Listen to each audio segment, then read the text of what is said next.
ರೀತಿಯಾಗಿ ವೆಸ್ಟ್ ಬೆಂಗಾಲ್ ಅಲ್ಲಿ 91 ಲಕ್ಷ ವೋಟ್ಗಳನ್ನ ತೆಗೆದು 27 ಲಕ್ಷ ಆಡ್ ಮಾಡಿ ಎಲ್ಲೆಲ್ಲಿ ಬೇಕಾಗಿರ್ತಕ್ಕಂಥ ಸಂದರ್ಭದಲ್ಲಿ 5,000 ವೋಟು, 15,000 ವೋಟು, 25,000 ವೋಟು, 30,000 ವೋಟು ಈ ರೀತಿ ತೆಗೆದು ಎಲ್ಲಿ ಅವರಿಗೆ TMC ಸೋಲ್ಸ್ಬೇಕು ಅಲ್ಲಿ ಸೋಲ್ಸ್ತಕ್ಕಂಥ ವ್ಯವಸ್ಥೆ ಮಾಡಿದ್ದಾರೆ.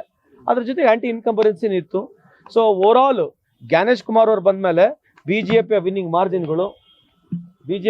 ಮಾರ್ಜಿನ್ಗಳು ವೋಟರ್ ಲಿಸ್ಟ್ ಇಂದ ವೋಟ್ ಹೋಗ್ತಕ್ಕಂಥದಕ್ಕೆ ಮುಂದಾಳತ್ವ ತಗೊಂಡು ಇವತ್ತು ಬಿಜೆಪಿಯವರು ಯಾವ ಬಲದ ಮೇಲೆ, ಯಾವ ಪಾಪ್ಯುಲಾರಿಟಿ ಮೇಲೆ, ಯಾವ್ದು ಕೆಲಸದ ಮೇಲೆ ವೋಟ್ ಕೇಳಬೇಕಾಗಿತ್ತು ಅದು ಬಿಟ್ಕೊಂಡು ಜ್ಞಾನೇಶ್ ಕುಮಾರ್ನ ಮುಖಾಂತರ ಈಗ ವೋಟನ್ನ ಫ್ರಾಡ್ ಮಾಡಿ, ವೋಟರ್ ಲಿಸ್ಟ್ ನ ಫ್ರಾಡ್ ಮಾಡಿ ಗೆಲ್ತಕ್ಕಂಥ ಒಂದು ಪ್ರಯತ್ನ ಮಾಡ್ತಾ ಇದ್ದಾರೆ. It's nothing but mockery for democracy. I wish them all the best. ಬರುತ್ತೆ, ಕಾಲ ಎಲ್ಲದಕ್ಕೂ ಬರುತ್ತೆ, ಕಾಯೋಣ.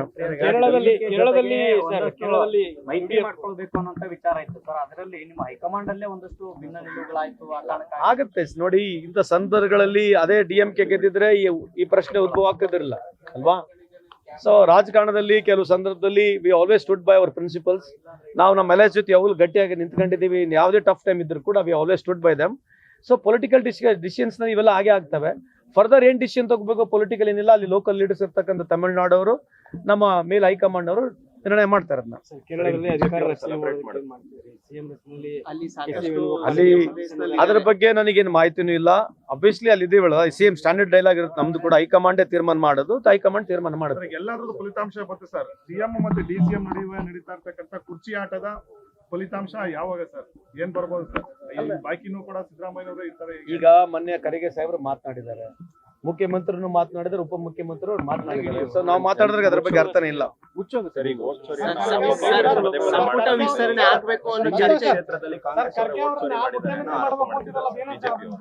ಅಲ್ಲ, ಈಗ ಇದು ಬ್ಯಾಲೆಟ್ ವೋಟ್ ಏನಿದೆ ನಿಮಗೆ ಗೊತ್ತಿದೆ. ಬ್ಯಾಲೆಟ್ ವೋಟ್ ನಲ್ಲಿ ಏನಾಗುತ್ತೆ, ರಿಜಿಸ್ಟರ್ ಪೋಸ್ಟ್ ಅಲ್ಲಿ ಬರುತ್ತೆ, ಪ್ರಿಫರೆನ್ಷಿಯಲ್ ವೋಟ್ಸ್ ಇರುತ್ತೆ. ಆ ಪ್ರಿಫರೆನ್ಷಿಯಲ್ ವೋಟ್ಸ್ ಯಾರಿಗಾಗಿದೆ ಅಂತ ಆಲ್ರೆಡಿ ಕೌಂಟ್ ಆಗಿತ್ತು.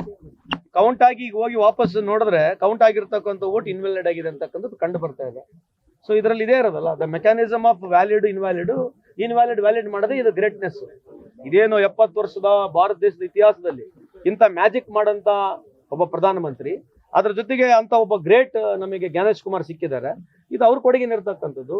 ಇದು ಸ್ವಲ್ಪ ದಿವಸ ಕಾಲಾವಕಾಶ ಅವ್ರಿಗೆ ಮಜಾ ಕೊಡ್ಬೋದು. ಯಾರಿಗೆ ಬಿಜೆಪಿ ಮಜಾ ಕೊಡ್ಬೋದು, ಅವ್ರು ನಗ್ತಿರ್ಬೋದು, ನಮ್ಮನ್ನ ನೋಡಿ ಗೀಳೆ ಮಾಡ್ತಿರ್ಬೋದು, ಮಜಾ ಕೊಡ್ತಿರ್ಬೋದು. ಮಜಾ ಇರ್ತಕ್ಕಂಥದ್ದು ಅವ್ರಿಗೆ ಮಾತ್ರ, ಜನಕ್ಕೇನಲ್ಲ. ಇದು ಈ ಪ್ರಜಾಪ್ರಭುತ್ವ ವ್ಯವಸ್ಥೆಗಳಲ್ಲಿ ಈ ರೀತಿ ಮಾಡಿ ಗೆಲ್ತಕ್ಕಂಥದ್ದು ಇದು ಅವ್ರು ಬಹಳ ಗ್ರೇಟ್ ಅಂತ ಅನ್ಕೊಂಡಿದ್ರೆ ಮುಂದೆ ಅವ್ರಿಗೆ ಅರ್ಥ ಆಗತ್ತೆ ಇದ್ರ ಬಗ್ಗೆ.